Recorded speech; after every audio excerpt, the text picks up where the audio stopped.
Hello and welcome to this new lesson in which we will talk about things that you must have before start soldering. So we will start with the basics. You need to have a soldering iron. This soldering iron will help you solder. Without it, it will be pointless to buy the other things. So start by purchasing a soldering iron. I recommend the gun shape type with a replaceable pin tip. As you can see, I talked about it in the previous lesson in which I will talk about the soldering iron.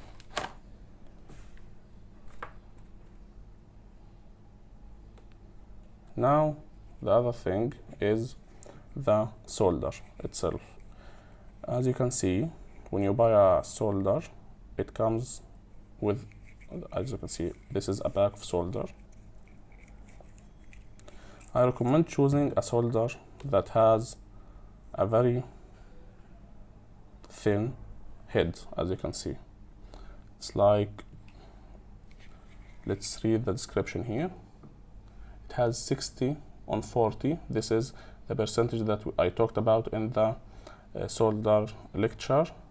And if we remove this, okay, let me remove this. As you can see, it has a flux percent 1.8 to 2.2%. So try to pick one with these specifications. It's the best type that I ever used. You can choose any company as long as you have these two, 60/40 and 1.8 to 2.2% flux. It's easier to use it with the soldering gun. It melts very fastly and it has a good distribution on the joints. So the third thing is this stand. This is basically a stand that you use to place your soldering gun. So instead of having your soldering gun placed on the ground, which might burn the table, you can buy this one and place your soldering gun here. As you can see, it will fit perfectly in this area without any problems, as you can see. So this is a must-have stand to protect yourself from getting burned and to protect your stuff, your table, your desk, or whatever you are using for soldering. Okay, the third thing is basically this suction cover. This wire is used to suck solder from a PCB. So if you have a PCB or a board that you want to remove items from, you can place this over the item bins where there is solder, and you can heat it up using the soldering iron like that, and voila, you are good to go. The solder will move to this copper wire and you can remove the bin easily. Let me show it to you here. We can do it like this. You just need to bring this solder joint and place this above it, then simply apply heat using the soldering gun. Okay, and this solder will move to this copper wire, and you can easily remove the component that's attached to it. This is one way to remove the solder from a board. Okay, what's the other way? The other way is using this. Let me check it for using it. Okay, using this. This is called a solder suction tube. You can arm it by pressing this. Then you can click on this button and it will suck the solder using this head. So if I have a board, the same board, and if I want to remove this solder, I will heat it up using the soldering iron like this, and once it's heated, it will turn to a liquid state. So I can do this. I can heat it up and turn it to its liquid state, then I can click like that on the button here, and it will suck the liquid or the solder in its liquid state from this board. It's very useful, very handful. It's very cheap, so you should buy it.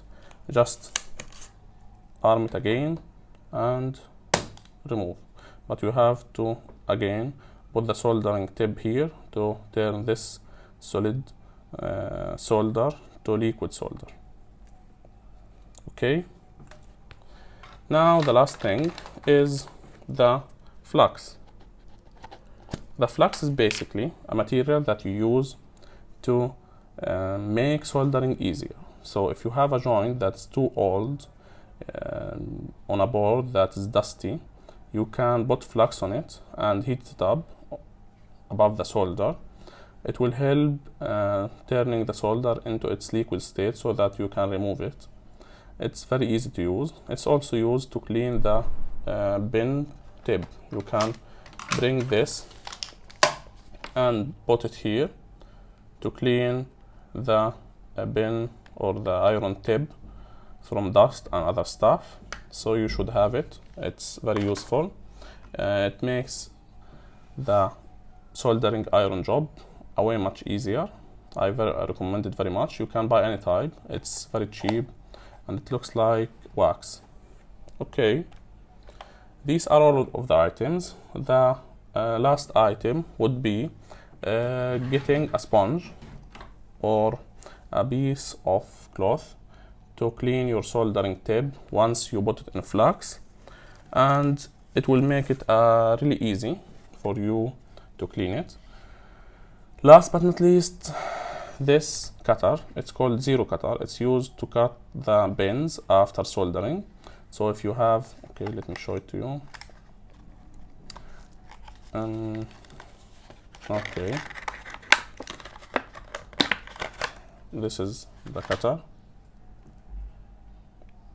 As you can see, it's named zero because it leaves zero space between these two blades to cut small wires.